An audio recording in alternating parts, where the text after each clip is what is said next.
പാലക്കാട് കഞ്ചിക്കോട് സ്കൂളിൽ വിദ്യാർത്ഥികളെ മർദ്ദിച്ച സംഭവത്തിൽ കായിക അധ്യാപകന് സ്ഥലം മാറ്റം. പട്ടാമ്പി സ്കൂളിലേക്കാണ് സ്ഥലം മാറ്റിയത്. കൊടുവായൂർ സ്വദേശി സാദിഖിനെതിരെയാണ് വകുപ്പ് തല നടപടി സ്വീകരിച്ചത്. PT പീരീഡിൽ ഗ്രൗണ്ടിൽ ഫുട്ബോൾ കളിക്കാൻ ഇറങ്ങിയെന്ന് പറഞ്ഞ് പെൺകുട്ടികളെ ഉൾപ്പെടെ ഇയാൾ മർദ്ദിച്ചത് വലിയ വിവാദമായിരുന്നു. അരുൺ ആലത്തൂർ ചേരുകയാണ്. അരുൺ, ഈ അധ്യാപകനെ ഇപ്പോൾ സ്ഥലം മാറ്റുന്നു എന്നത് മാത്രമേ ഉള്ളൂ, അതിനപ്പുറത്തേക്ക് എന്തെങ്കിലും നടപടിക്ക് സാധ്യതയുണ്ട്?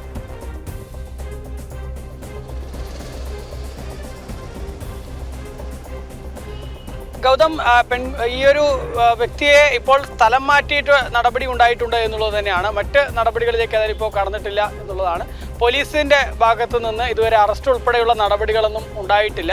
അതേസമയം തന്നെ ഈ വ്യക്തി മുൻകൂർ ജാമ്യത്തിനായി ശ്രമിക്കുകയും ചെയ്തിട്ടുണ്ട്. കഴിഞ്ഞ ദിവസമാണ് ഇത്തരമൊരു സംഭവം ഉണ്ടായത്. പാലക്കാട് കഞ്ചിക്കോടുള്ള UP സ്കൂളിലാണ് സംഭവം. ആ UP സ്കൂളിലെ വിദ്യാർത്ഥികളെ, പെൺകുട്ടികൾ ഉൾപ്പെടെയുള്ള വിദ്യാർത്ഥികളെയാണ് ഈ അധ്യാപകൻ മർദ്ദിച്ചത്. PT പീരീഡ് സമയത്ത് കുട്ടികൾ ഫുട്ബോൾ കളിക്കുന്നതിന് വേണ്ടി ഗ്രൗണ്ടിലേക്ക് ഇറങ്ങി എന്ന് പറഞ്ഞുകൊണ്ടായിരുന്നു മർദ്ദനം ഉണ്ടായത്. അതിൽ ഒരു പെൺകുട്ടിയുടെ വിരലിനുൾപ്പെടെ ഗുരുതരമായി പരിക്കേറ്റു. 3ഓളം കുട്ടികൾ പാലക്കാട് ജില്ലാ ആശുപത്രിയിൽ ചികിത്സ തേടുകയും സംഭവത്തിൽ ചെയ്തിരുന്നു. ഏതായാലും ആ സംഭവത്തിൽ വലിയ പ്രതിഷേധങ്ങൾ ഉയർന്നിരുന്നു. BJPയുടെയും യുവമോർച്ചയുടെയൊക്കെ ഭാഗത്തു നിന്ന് സ്കൂളിലേക്ക് പ്രതിഷേധ മാർച്ച് നടത്തുകയും ഈ അധ്യാപകനെ സംരക്ഷിക്കാതെ പോലീസ് എത്രയും വേഗം അധ്യാപകനെ അറസ്റ്റ് ചെയ്യുന്ന നടപടികളൊക്കെ സ്വീകരിക്കണമെന്നൊക്കെ ആവശ്യപ്പെട്ടിരുന്നു. ഇതുവരെ ഏതായാലും പോലീസ് അറസ്റ്റ് നടപടികളിലേക്ക് കടന്നിട്ടില്ല. ജുവനൈൽ ജസ്റ്റിസ് ആക്ട് പ്രകാരം കേസെടുത്തിട്ടുണ്ട്. അതേസമയം തന്നെ ഇയാൾ മുൻകൂർ ജാമ്യത്തിന് ശ്രമിക്കുന്നുമുണ്ട്.